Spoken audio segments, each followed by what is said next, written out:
I want to welcome all of you, and especially I want to welcome my son and daughter-in-law, Mayor and Claire, from Boston. They heard all about this class, so they decided to come out and visit.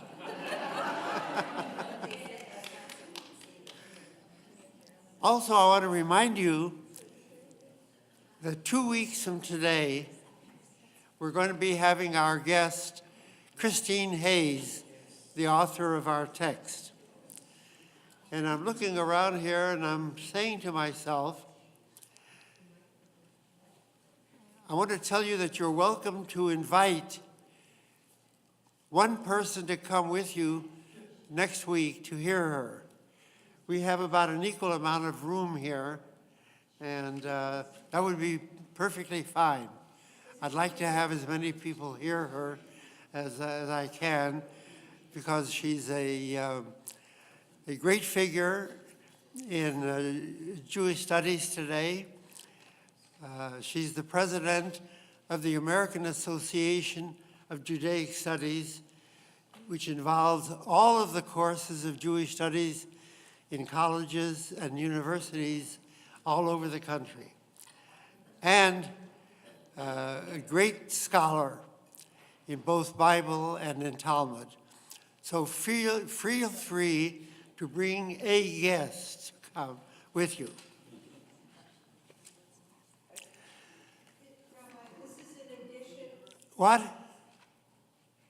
Is this in addition to the evening lecture? Oh, that's open to everybody. The evening lecture is at 7 o'clock here. That's open to the public. It's a very different lecture. But she primarily is coming here for this class, so that's why, the whole community is welcome in the evening, sure. Including yourself. Okay.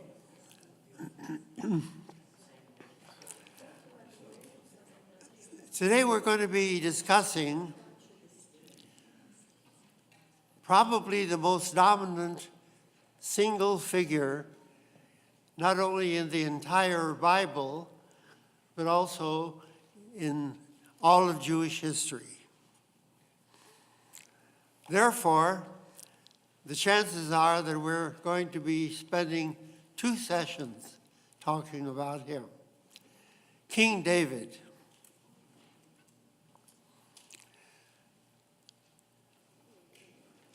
King David is not only a central figure in Jewish thought and Jewish history, but he's also considered the ancestor of the Messiah.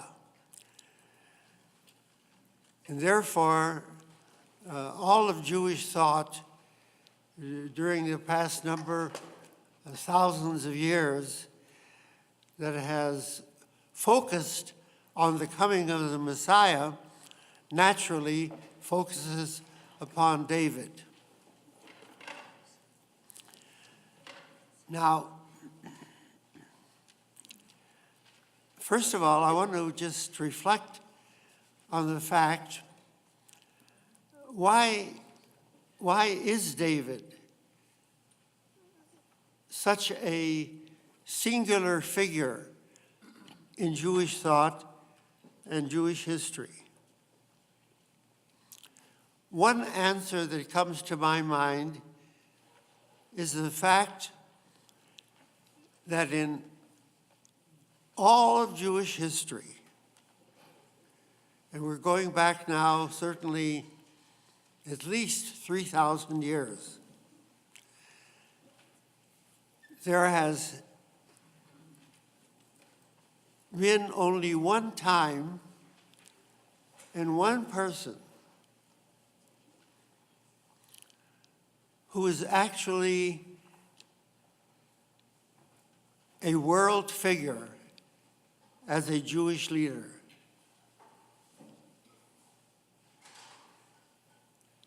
It was only during the time of David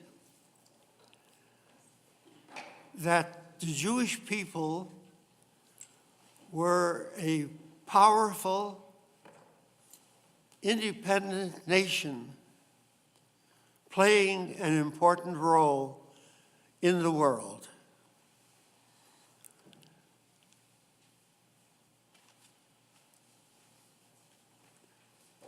For all practical purposes, there were only two great kings, David and his son Solomon. But Solomon inherited the monarchy, and there were elements in Solomon's rule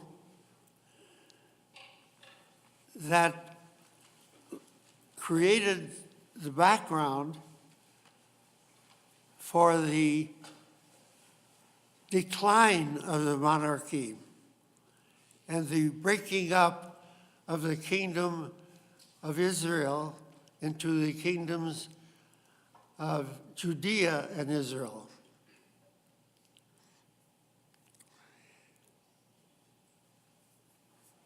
Just this morning, I wanted to double check a fact about David that I wanted to make sure of. So I called my Google in Jerusalem, or rather he called me, my son Shaul, and checked this one fact.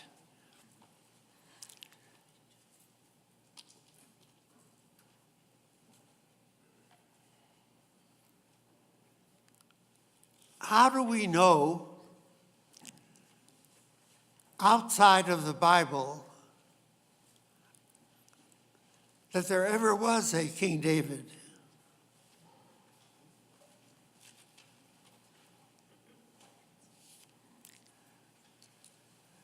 There's no mention of King David in any of the contemporary of his time to him, or in any of the ancient findings of archaeologists.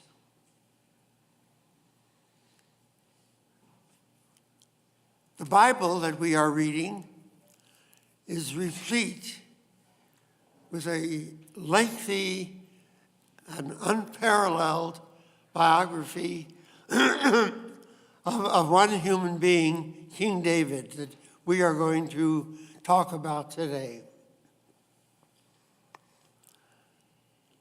But in the city of Jerusalem, which is termed the city of David, the capital city over which there is controversy to this very day about its being the capital of Israel. In all of the archaeology that has been done in Jerusalem, not a trace of David.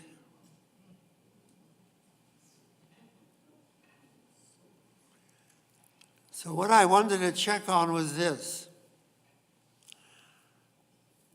I knew that there has been, in recent days, an important discovery in Israel of the name King David on an ancient archaeological find.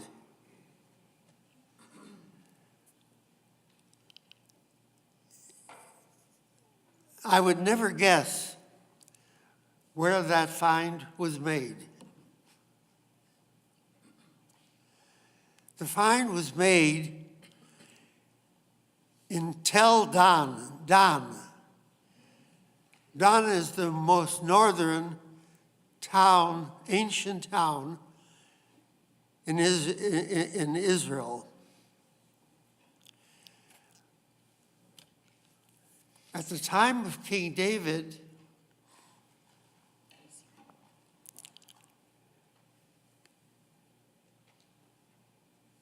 Dan was not at all under his rule.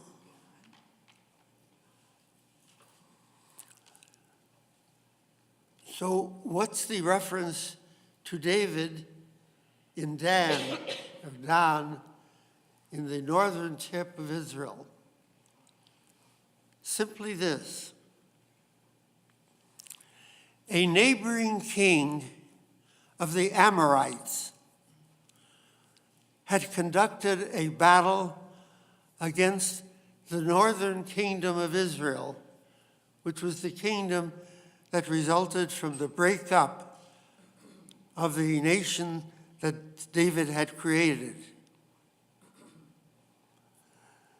And he attacked the city of Dan and conquered it. And he left a monument, a stone monument, in Dan, recording his victory, which has been found by Israeli archaeologists. On that stone monument, there was found a statement: "I have conquered Hazael, king of Israel, and his ally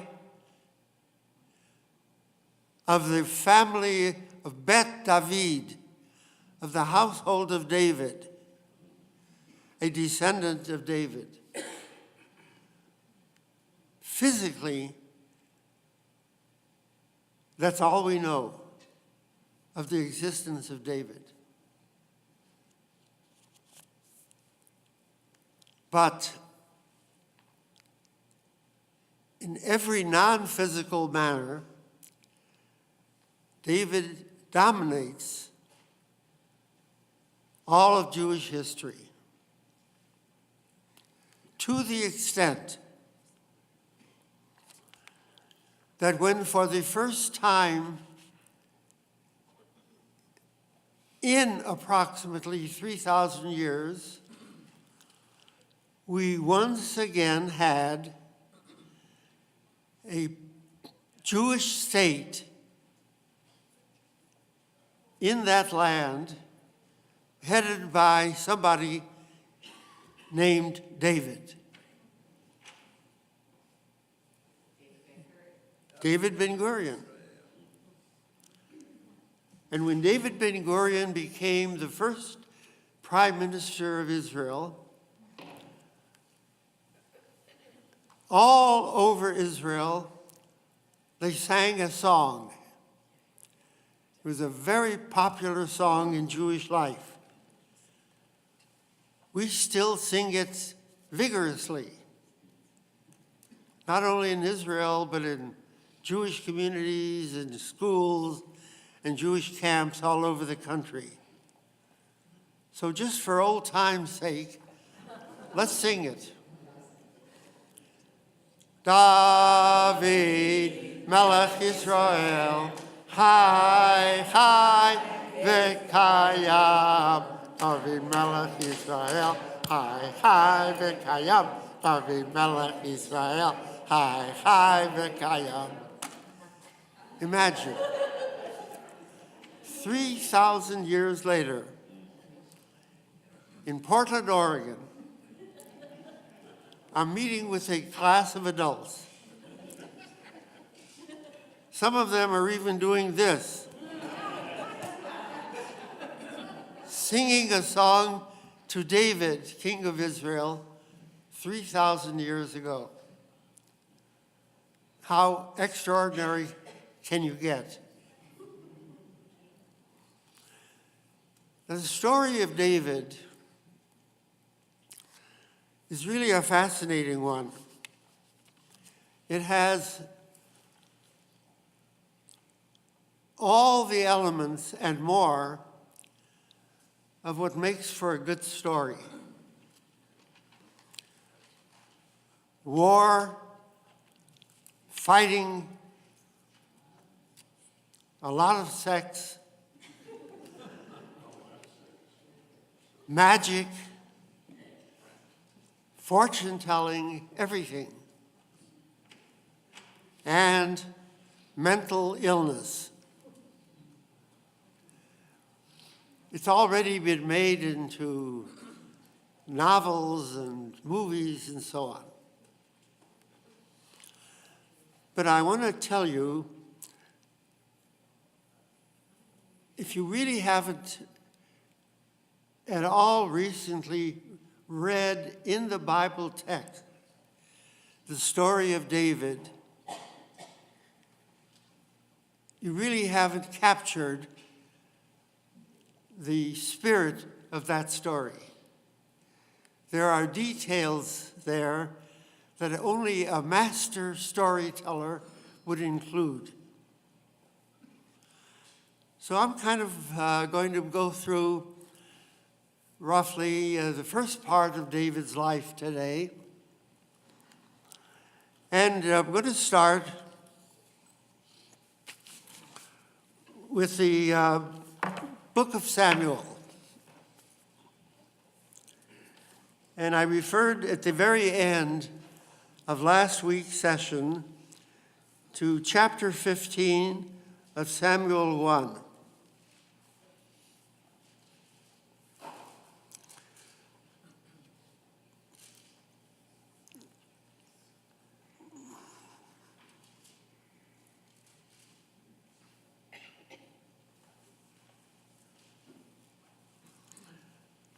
Samuel had some problems with King Saul, and at the very end, the last verse of chapter 15, it says, Samuel went to Ramah, that's his home, and Saul went to his home at Gibeat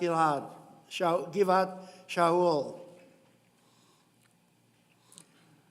Samuel never again saw Saul until the day of his death, of Saul's death. For Samuel mourned over Saul. But God had reconsidered his making Saul king over Israel. Interesting verse.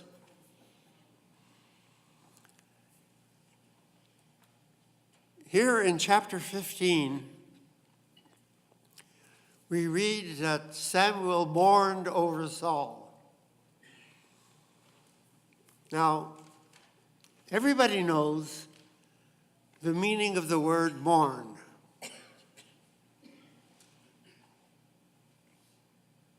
Somebody dies, and we mourn.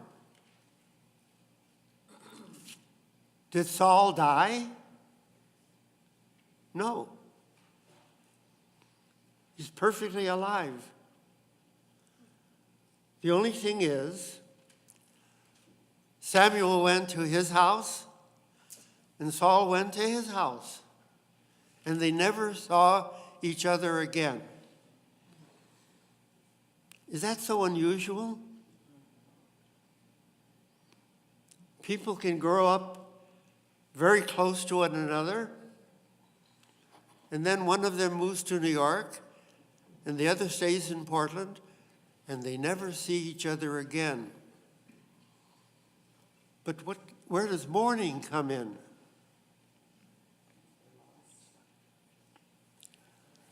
Well, as we see right away, I'm going to read further in a minute.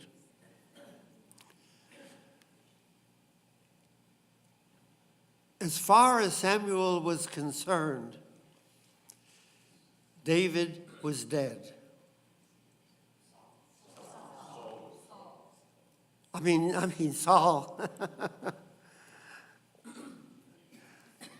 As far as Samuel was concerned, Saul was dead. Why? Because he had already now demonstrated by his act that God no longer was regarding him as the proper king of Israel. As far as being king of Israel, it's all over. And when it's all over, you mourn. It would be, in my mind, as though you knew somebody well who was active. You may not have agreed with him on everything. You may have had big arguments with him. But nevertheless, you were closely bound up in common enterprises with him. And then he has a stroke. And he's no longer aware of anything. You mourn for that person.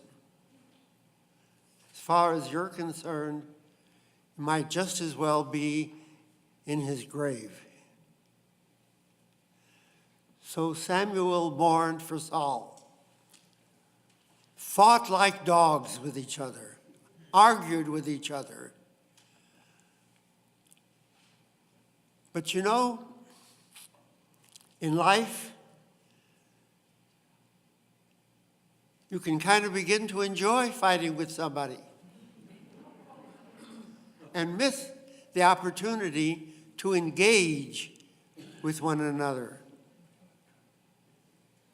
So look at first verse in chapter 16. God said to Samuel, "How long will you mourn over Saul?" Now, we don't know how long that is. Whether it was a week, a month, a year, who knows? The point is that God apparently felt, Dayenu, it's enough. Let's get on with life. As far as you're concerned, Saul is dead. But let's get on with things. And he says to Samuel, "How long will you mourn over Saul when I have rejected him from reigning over Israel? I'm through with him. Now, fill your horn with oil and go forth. I shall send you to Jesse the Bethlehemite, for I have seen a king for myself among his sons."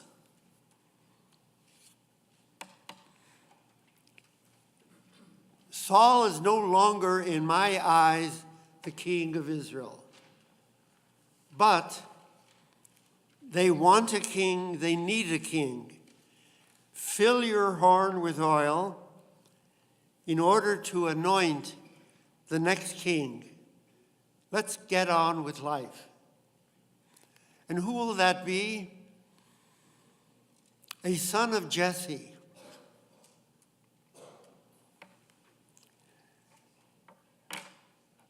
He's got 7 sons. Which son? I don't know yet. We'll find out.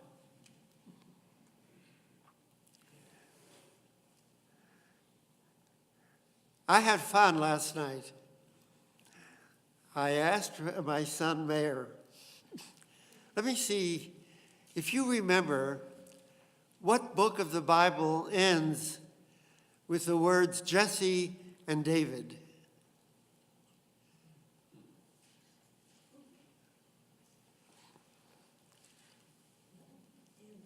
Well, he can't answer because he already answered. But I'm going to ask any one of you to tell me, what book of the Bible ends with the words Jesse and David? Really excitedly, raise your hand.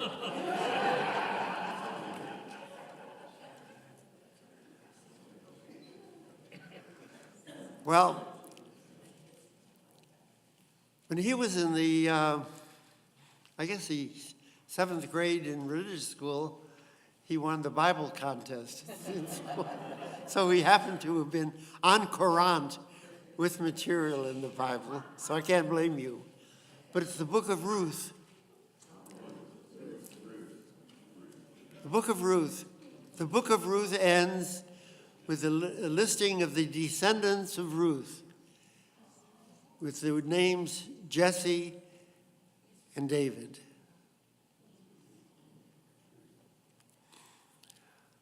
But here, we don't know yet it's going to be David. So Samuel does what he's told to do, and he goes to Bethlehem, and he looks for and finds Jesse. And then we read in the Bible here how Jesse presents his sons. Naturally, he assumes that the oldest son is going to be the king. No. Then he brings his second son. No. Sixth son. No. He says he only has one more little boy. No point bringing him up. Oh, yes. Brings up David. And that little kid is astonished when Samuel anoints his head and proclaims him King of Israel. So even that little detail is a mark of a master storyteller. The tension that's built up like in a beauty contest. Who's going to be the winner? Finally, it's David. Now,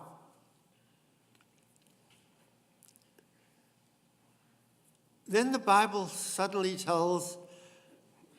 goes back to King Saul and tells us the first sign of this mental illness that Saul suffers. The translation that I have is probably as good a translation as any, that he became melancholy.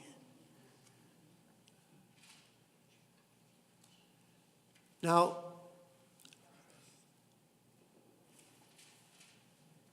that's a very common mental illness that we have in our times. That people become, what's the term for? Depressed. What?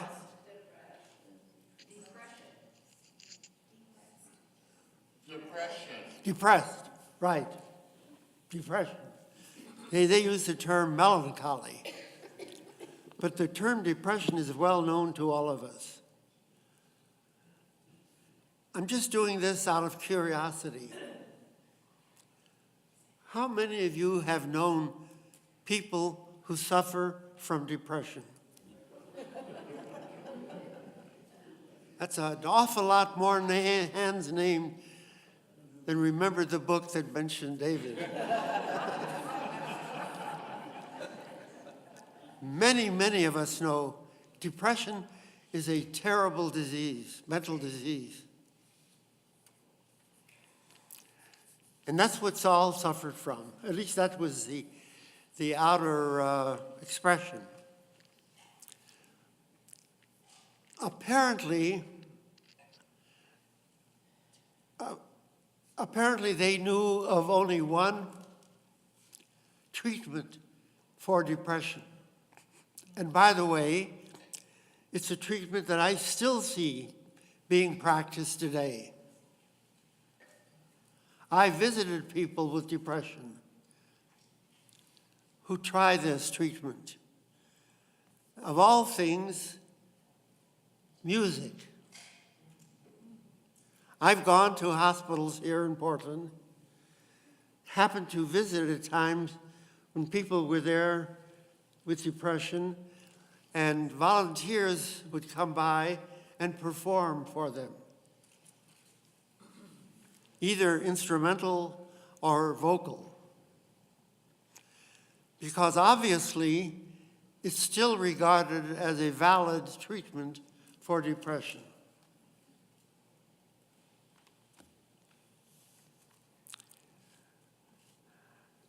I just can't help but think of a conversation that I just had with someone whose mother is very advanced in age, and was telling her how she spent her New Year's Eve.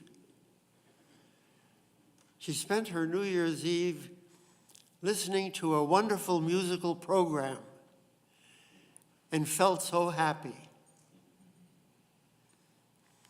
So they were looking around for people to play a musical instrument for Saul. And apparently this David had a reputation for being an excellent musician. So they got him to come, and that's how he was introduced to Saul. Again, that's the mark, I think, of a wonderful storyteller. As we will see what happens in terms of the relations between Saul and David, just think in your own mind the feelings that someone has being called upon to play music for a depressed person and watching that person respond to the music. There must be an extraordinary bond instantly created between them. That's what happened.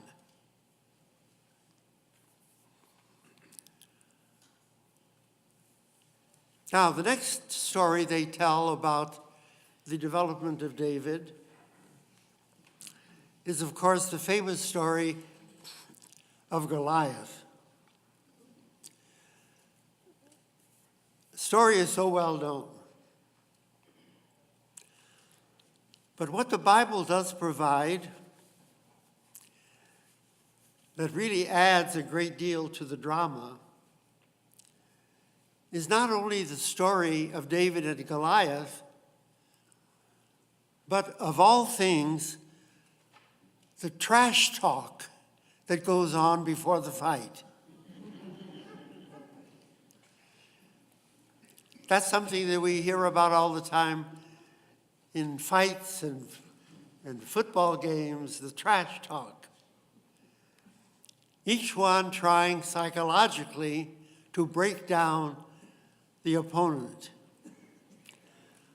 The story is, and it begins actually in a very nice way. Goliath, this giant of the Philistines, who are the primary opponent of the Israelites, strides out, all dressed in armor, and proclaims, "Why should we continue our war, killing each other? Who benefits from that? Instead of having a war with people dying on both sides, let me be the warrior for the Philistines, and you pick somebody to be the warrior for the Israelites, and whoever wins, wins without a war." That's not a bad idea.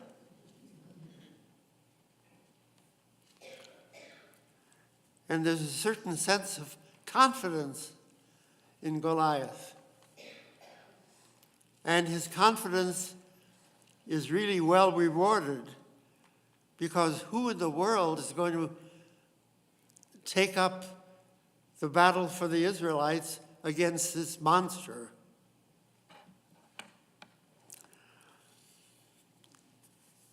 So it so happens David, the youngest kid of all his brothers, has one job to do. He has to bring packages from home to the front for his brothers. They're in the army, he's not. And he brings the food that their mother prepares. We always used to have food packages when soldiers go off to war. And he hears all this going on, and he sees that nobody, including his own brother, is willing to take up the battle. And he says to himself, I'll do it. And he goes to the king, Saul, and he says, I'm willing to be the warrior for Israel against Goliath. And the king laughs and looks at him. You little punk, you're going to go up against Goliath? What are you talking about? So what does David tell him? David says, I'm a shepherd. And I have had occasions while guarding my sheep that the sheep have been attacked even by a lion. And I fought with the lion, and I killed the lion. I can handle Goliath. Well, what a cocky little kid he is. And yet, he's kind of proving that he can handle it. So they go, so the king says to him, okay, I'll let you do it, but I'm not going to let you go like you are right now. You need armor, at least armor. So he had small-sized armor made for David that could fit him. And he had him with a helmet and a shield and everything that goes with it. And says, now you can go and try it out. And David said, no.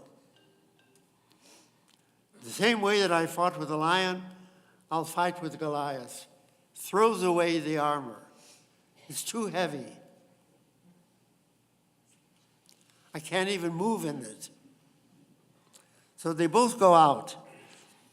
Now,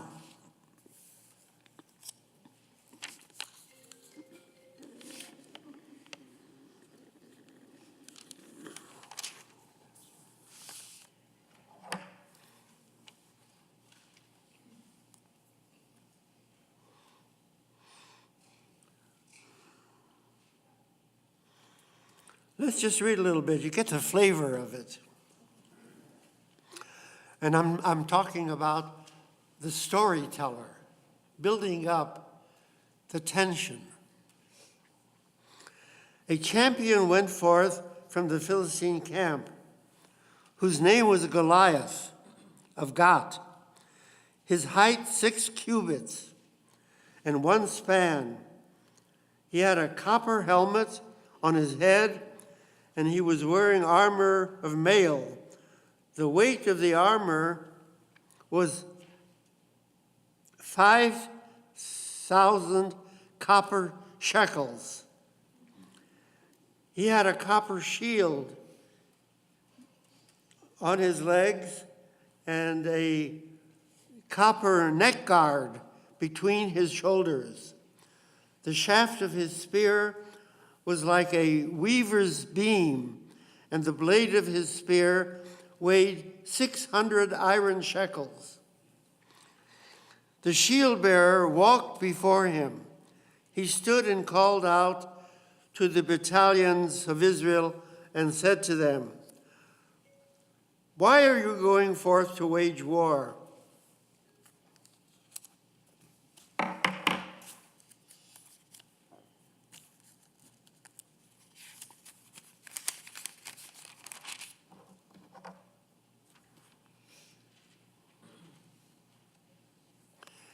Am I not the Philistine, while you are the servants of Saul? Choose yourself a man and let him come down to me. If he can fight me and kill me, we will be slaves to you. And if I defeat him and kill him, you will be slaves to us and serve us. Instead of wanton warfare. Then the Philistine said, "I have disgraced the battalions of Israel this day. Give me a man, and we will fight together."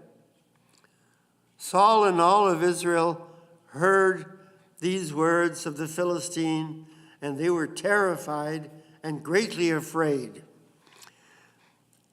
David was the son of, he didn't say Jesse here, but of a certain Ephraimite from Bethlehem, it's Jesse. And his name was Jesse. He goes on with the names.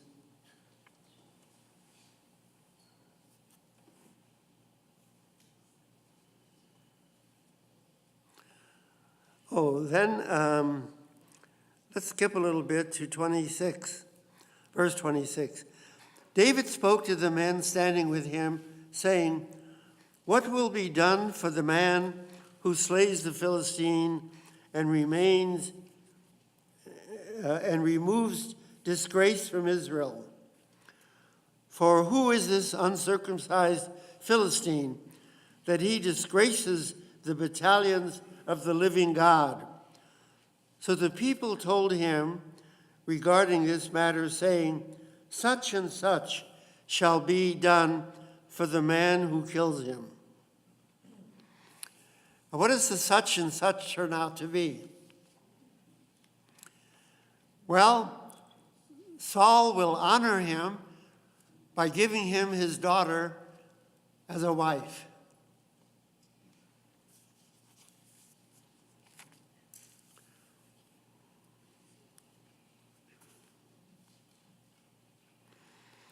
Now Eliab, the older brother, heard as he was talking to the men, and Eliab became angry with David and said, "Why did you come down here?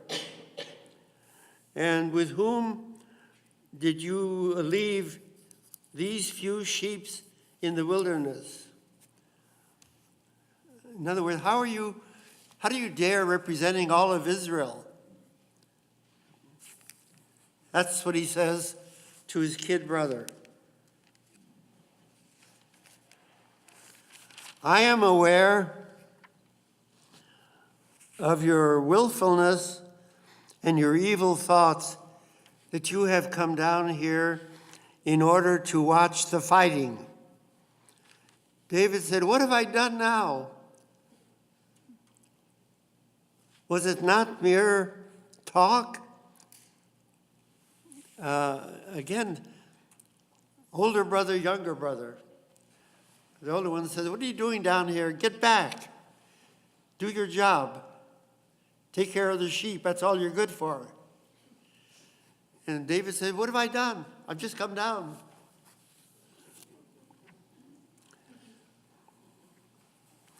He then turned away from him toward someone else and said the same thing to him, and the people answered him as before.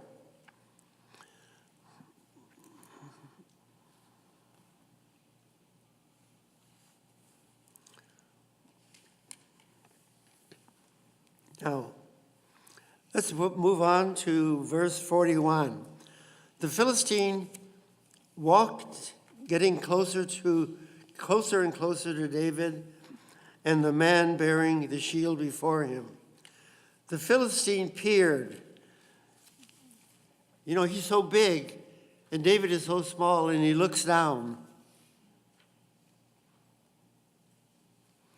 and saw David, and he derided him, for he was a youth, ruddy and handsome. The Philistine said to David, "Am I a dog that you come after me with sticks?" And the Philistine cursed David by his gods. Then the Philistine said to David, "Come to me, so may I offer your flesh to the fowl of the heavens and the beasts of the field." Trash talk. David said to Philistine, "You come to me with a sword, a spear, and a javelin, and I come to you with the name of God, Master of legions, the God of the battalions of Israel that you have ridiculed. On this day, God will deliver you in my hand. I will smite you, and I will remove your head from you. And I will offer the carcass of the Philistine camp this day to the fowl of the heavens and the beasts of the earth," repeating the same words that Goliath had said to him. You know, like kids in a baseball field. "Oh yeah, I'll get you."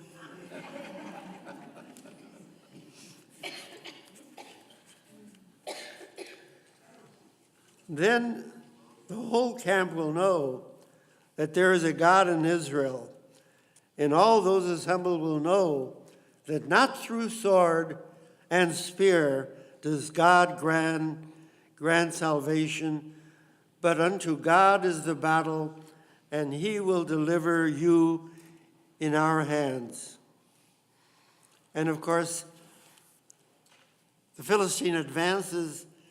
He reaches in his pocket for a stone, takes out the slingshot, and bam, hits him right in the head, and he falls. And then he takes the sword of Goliath, because he doesn't have a sword. He cuts off his head with the sword. Well,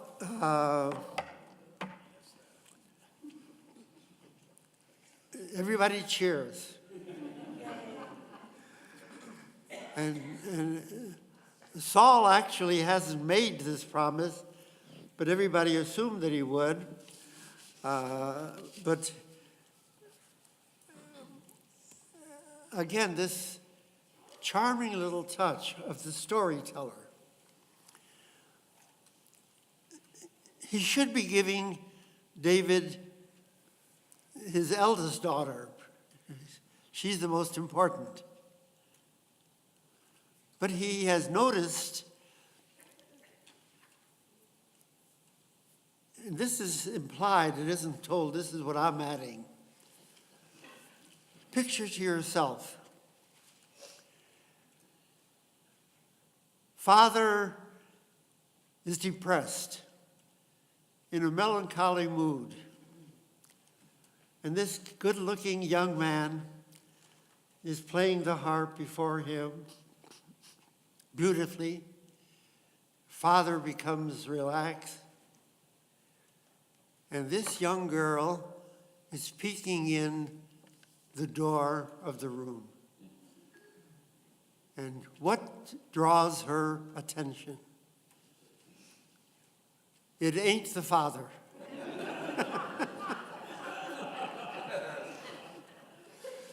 It's this good-looking young man playing the harp. She's not depressed. It sounds awfully good to her. And she's obviously in love with her. And she's the younger daughter. So, turns out that everybody is happy then. Saul gives the younger daughter to to David, Michal. He's very happy with her. She's thrilled with him. Then comes the next problem at the same time, which really haunts Saul for the rest of his life. The maidens of the court began to sing a song. I don't know the melody, so I can't sing it, and you can't sing it. But the words went like this: Saul has killed his thousands, and David his tens of thousands.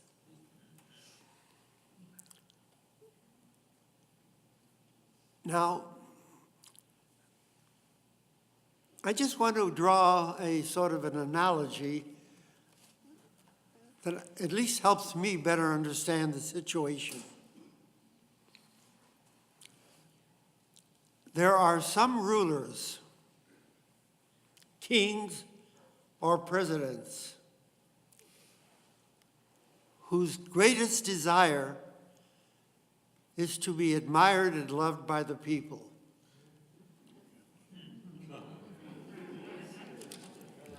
They'll do anything to earn that. All of this time, Saul had been very pleased and very grateful to David. David was helping him at a very low moment in his life, soothing him with his beautiful music. But to hear people singing, Saul has killed his thousands and David his tens of thousands, made him absolutely furious with jealousy. That's one thing he couldn't stand. And we find this reference to this in the entire story. From then on, the attitude of Saul to David was completely different.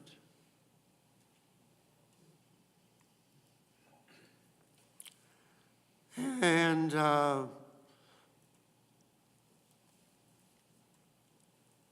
he demonstrated it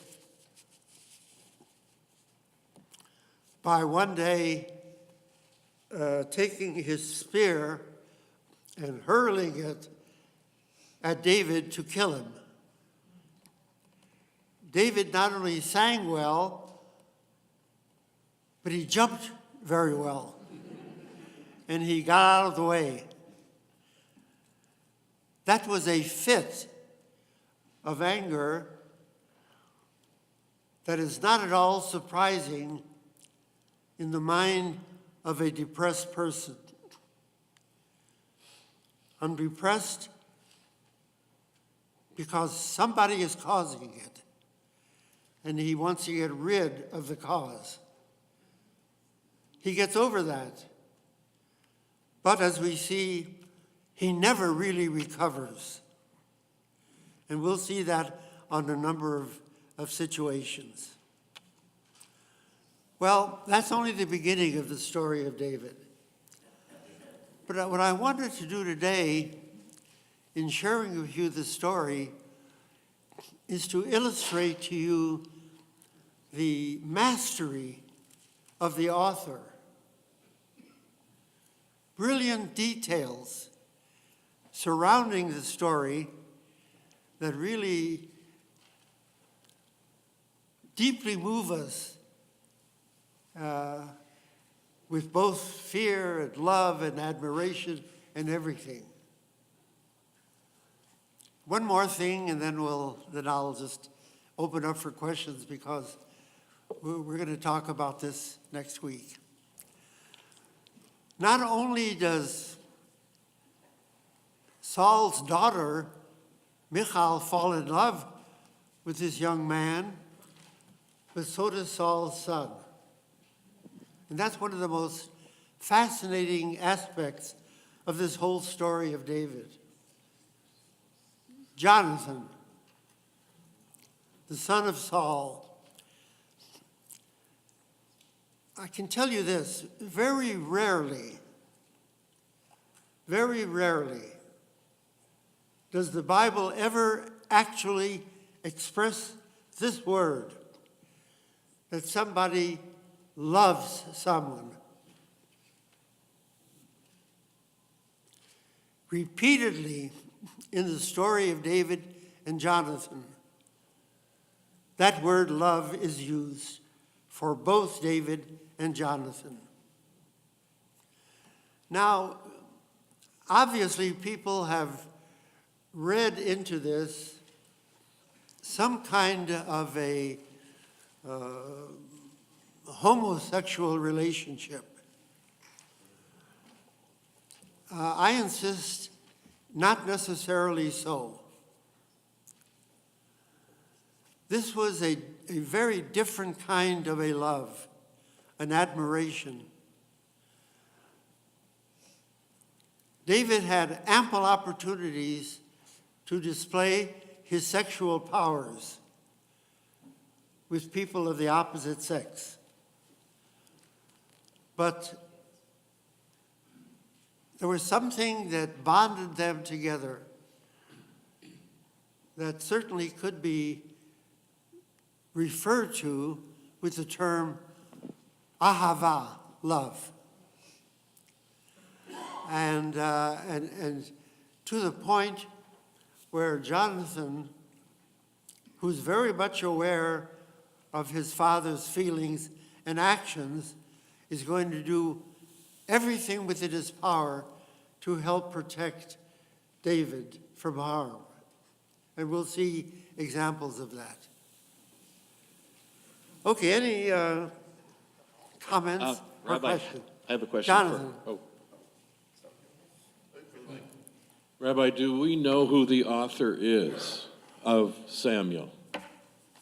We don't know the author. Is it E or J? What?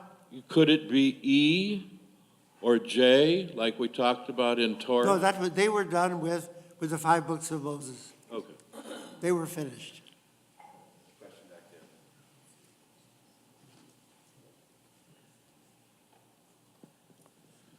About a year or two ago, I saw an interesting TED Talk which implied that Goliath was a fairly easy target because many giants are slow, and they implied that he was even slower with all the armor. Sure. And he also implied that he may not have had the clearest of vision. Who knows, but I thought that was an interesting twist. That's all true, but the only thing that I want to emphasize is what I read. Despite the fact that whatever you said was true, people, the Israelites, were terrified.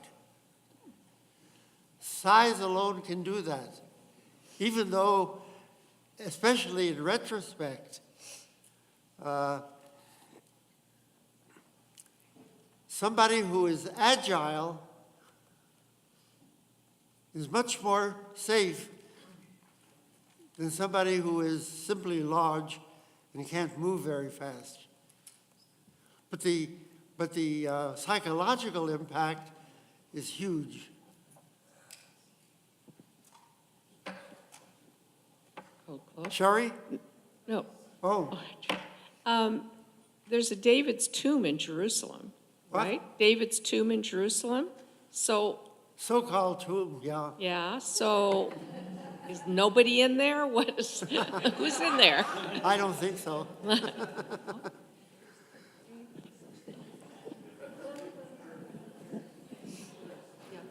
I'm confused by the chronology of what we just read. I'm sorry? I'm confused by the timing of what we just read. So if Samuel had identified David as the next king,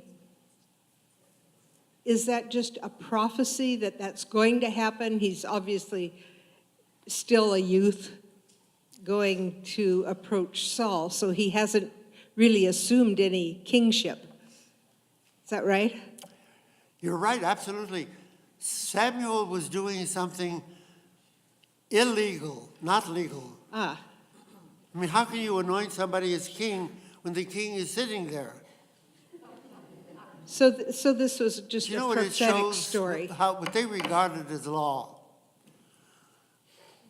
In their minds, and that's an interesting problem in a sense to this day. What if the law is such that it's immoral, unacceptable? And I'll simply give you the example of Nazi law. It may be the law of the land, but it's not acceptable. Then people like Samuel have to take other steps. In other words, Samuel actually was initiating a revolution when he did that.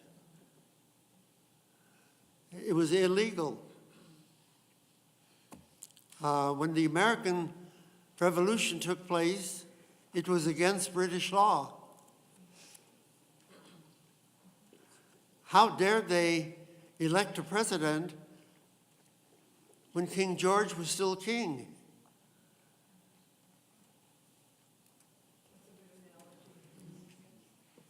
Rabbi, how old, over here, What?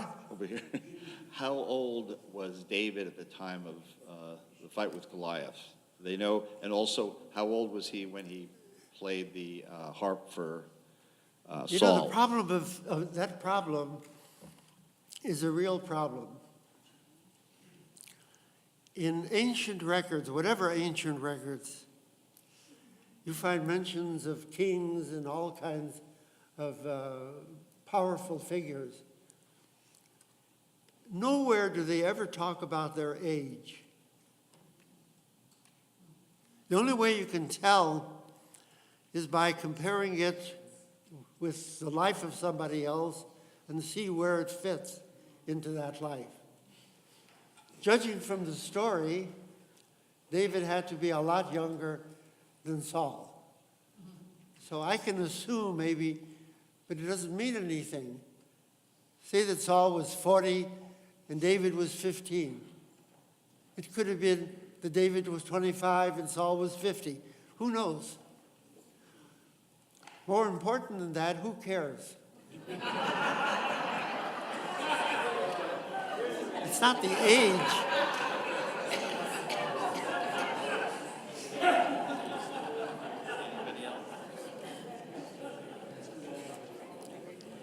Well, honestly, the only thing I worried about today's class, I just hope that I didn't waste your time by telling you everything that you know already anyway about David.